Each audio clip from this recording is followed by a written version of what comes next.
I have 9 takeaways I want to share from the NFL Week 4. Number 1 is that the Buffalo Bills quarterback Josh Allen looked like a mess. Josh Allen made bad decisions, threw 3 interceptions. He doesn't have great anticipation. It looks like he's often guessing when he's reading defenses. Like he just guesses and hopes he's right when he throws the ball. I understand that Josh Allen has a huge arm, but to me, he relies too heavily on that and doesn't do the work of mastering his offense like he should. Josh Allen's, I don't think, ever in his career had to master an offense with perfect timing, and because his arm has always been good enough to make up for his lack of polish. We're learning Josh Allen's arm in the NFL, no matter how good his arm is, still isn't good enough to make up for his lack of polish now. He's paying for those bad habits because of his strong arm now. So this weekend, Josh Allen was 13 for 28 passing, had a 46% completion percentage, 153 yards, 0 touchdowns, and 3 interceptions. Ugly. And what's even more interesting is he's getting hurt and hit a bunch. He's getting hit all the time because guess what he hasn't done? He hasn't mastered his offense. He's not getting the ball out on time, taking too many hits, getting killed, running around. But he's got to get rid of the ball. This is why Josh Allen's getting hit so much. He's not understanding where his outlets are. He's not on top of his offense. He's confused when he drops back, it looks like, and it's costing him injuries. I mean, it just, his body's getting hit because of his lack of polish. So I don't like what I saw from Josh Allen against the Patriots, and I was very, very unimpressed with the Buffalo Bills quarterback. Number 2 is, man, the Lions fought really, really hard against the Kansas City Chiefs. They lost to the Chiefs 34-30 on a last-second drive by Patrick Mahomes. I can live with that. You're the Lions right now at home. You go, man, we lost to probably the best quarterback in the NFL, maybe ever. So I had to look at that loss from the Lions and go, yeah, I'm impressed with the way they performed. Here's why I like what the Lions did. And by the way, they had 2 turnovers in the red zone that cost them the game. Without those 2 turnovers, the Lions actually win on Sunday against the Chiefs. But I'm impressed because of the fight that the Lions gave. Years ago with the Detroit Lions, when they're challenged and hit in the mouth and losing, or not even, that's not even the right way to put it. When they gave up the lead to the Chiefs, there was a moment for the Lions where they said, it was a gut check. We fight or we don't. And I think Lions teams in the past, I know it's cliche, wouldn't have fought as hard.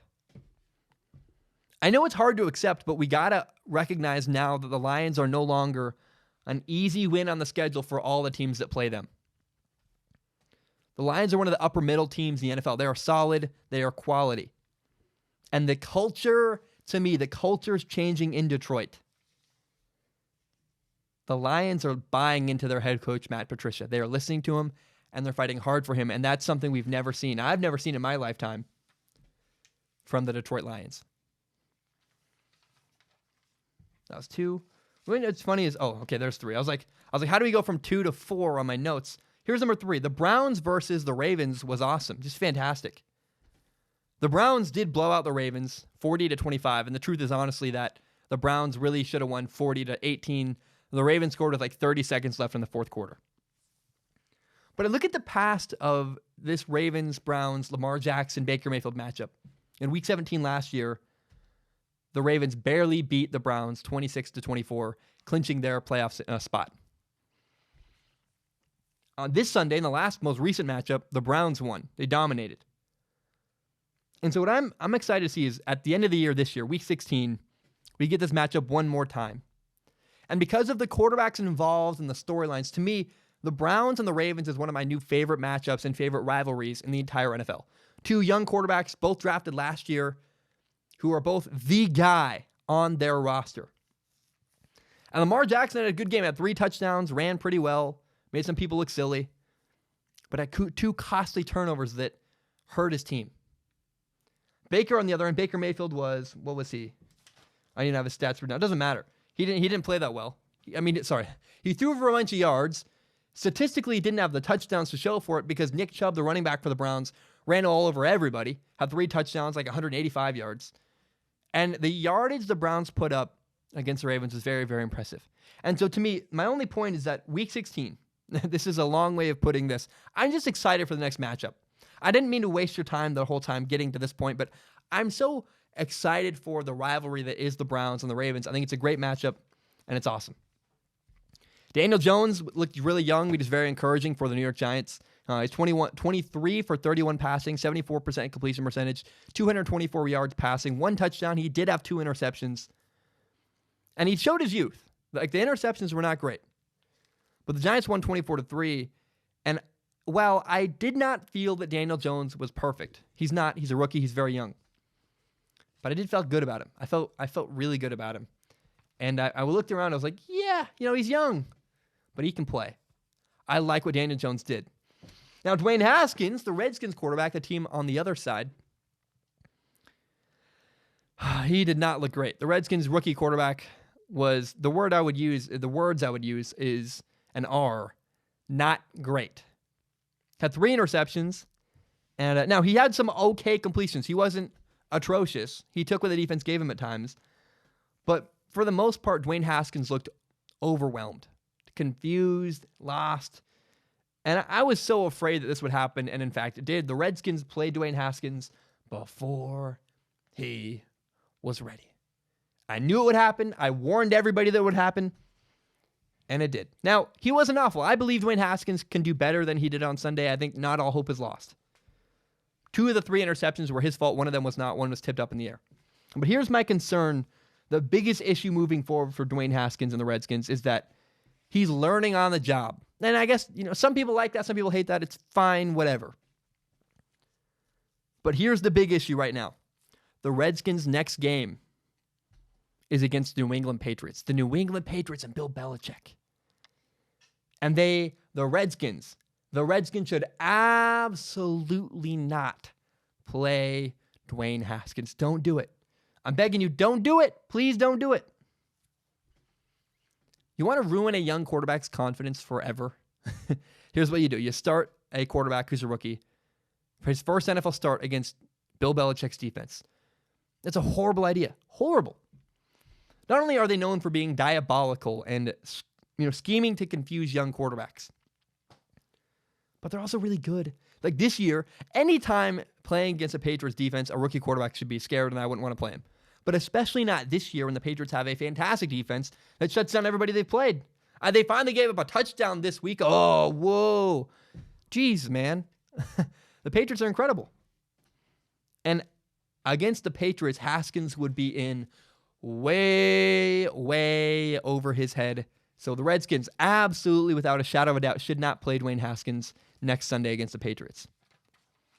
Here's my 6th concern, and really, it is a concern, I guess. It's a takeaway, though, for sure. Kyler Murray is a young quarterback. Kyler Murray is quarterback of the Cardinals. His team is 0-3-1, 0 wins, 3 losses, and a tie. And on the field, he's not bad. He's got 4 touchdowns, 4 interceptions. He's got a 62% completion percentage. He's thrown for 1,071 yards. On the field, I am not concerned with the play of Kyler Murray. But he's a rookie quarterback on a bad team. Like, we shouldn't be too hard on him. If you don't like his stats, grow up. You're silly. Have patience. Allow the kid to develop. But my concern about Kyler Murray has nothing to do with the way he plays necessarily. It's the way he conducts himself in the locker room. I don't know. I'm not in. I've just heard rumblings, and they're concerning. And I just think it'd be dishonest not to share these. My concern with Kyler Murray is that he's too passive and quiet in the Cardinals locker room. A lot of people want to compare Kyler Murray to Baker Mayfield, Gardner Minshew, or Daniel Jones. And when you do that, Kyler Murray pales in comparison as a leader, as a vocal leader in a locker room. Baker Mayfield's outspoken. Gardner Minshew's outspoken. Daniel Jones, in that fourth quarter comeback against the Buccaneers, was loud and was fiery and was into it. And when you look at Kyler Murray on the sideline, he lacks the spark to lift up and energize the people around him. And that's concerning to me. I had a whole opening of my show about how it's really important to have quarterbacks who are galvanizing leaders, and I don't know that that's who Kyler Murray is, and that concerns me. He looks quiet. Kyler Murray looks quiet on the sidelines, and as a guy who wants him to succeed, that doesn't instill a lot of confidence in him from me. Number 7 is I wonder if Mitchell Trubisky is actually the guy in Chicago. Man, here's the long and the short. The Bears played a backup quarterback, Chase Daniels, against the Vikings. And not only were the Bears totally fine without their starting quarterback, Mitch Trubisky, who got hurt, they looked better.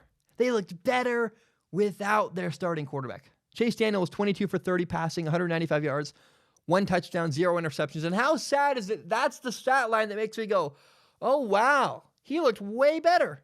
Shows how bad Mitchell Trubisky is. He has good moments. He has flashes of brilliance. And then mostly it's a lot of inconsistent trash. I mean, Mitchell Trubisky is one of the most weird and discouraging quarterbacks to watch on film. You know, he's just been rather fine, not great, and then occasionally makes an impressive play. So this is I just want to say this. Mitchell Trubisky is a developing story. I want to do a film analysis on him and break him down. But Mitchell Trubisky might not be the right guy for the Chicago Bears. I feel weird about that. But again, he's just really not impressed me at all this year and didn't impress me last year. And I just keep waiting, and it just keeps not happening for Trubisky. We will see. I'll do a film analysis, tell you what I think in the future. Mason Rudolph, the Steelers quarterback, on Monday Night Football had a great stat line. He had 24 for 28 passing, 229 yards, 2 touchdowns, and 0 interceptions. And the stats are fine to list. You can list them. That's not real analysis to me. Everybody and their mother can look up stats and read them off to you. The truth is that Mason Rudolph played a bad defense. And Mason Rudolph ran very simple pass concepts that were not impressive to me. And he got a ton of passing yards on sweeps where Mason Rudolph catches the ball, tosses it forward to a wide receiver who catches the ball as they run. And because technically it's like a 6-inch, pass, Mason Rudolph gets a lot of passing yards on it. But that's a cheap completion that gets him a lot of yards and helps his efficiency. That doesn't really count to me. And so, I will acknowledge that Mason Rudolph looked better than he did last week. But he played a really bad defense. And, I just am not impressed yet. I'm waiting to be impressed. A lot of people were sending me messages about Mason Rudolph. You see what he did? 2 touchdowns, Zach. Look at that. He's great. I'm like, is he? Is he? The Bengals defense. He does well against the Bengals defense, and you're ready to say he's your guy forever? I don't think so. So I have an open mind, but I'm still not sold on Mason Rudolph. The next 6 games for the Steelers are this: the Ravens, the Chargers, the Dolphins, the Colts, the Rams, and the Browns. 5 of those teams are good, and then there's the Dolphins.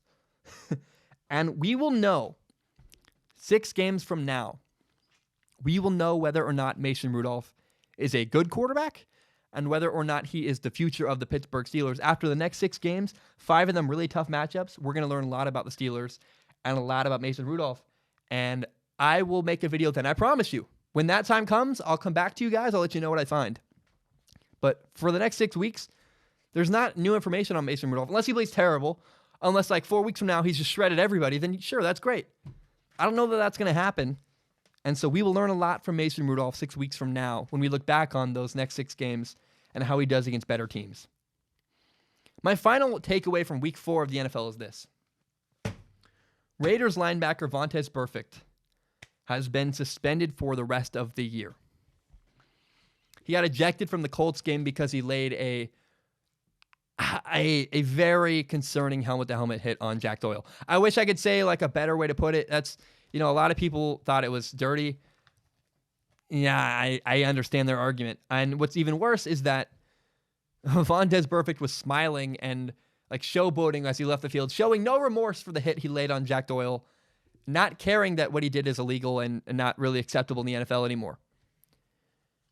And so this is not the first time. This is not the third time. Not even the 5th time. There's a long history of repeated conduct violations by Vontaze Burfict. And, again, some people call him dirty. I think the truth is this, is that if he played in the 1970s, he probably would have been a hero. And he probably would have been a star, and Vontaze Burfict would be remembered forever as a Hall of Famer. Quite possibly. Because he has the ability and his gut and his heart. He's very talented physically, and he loves to just annihilate people.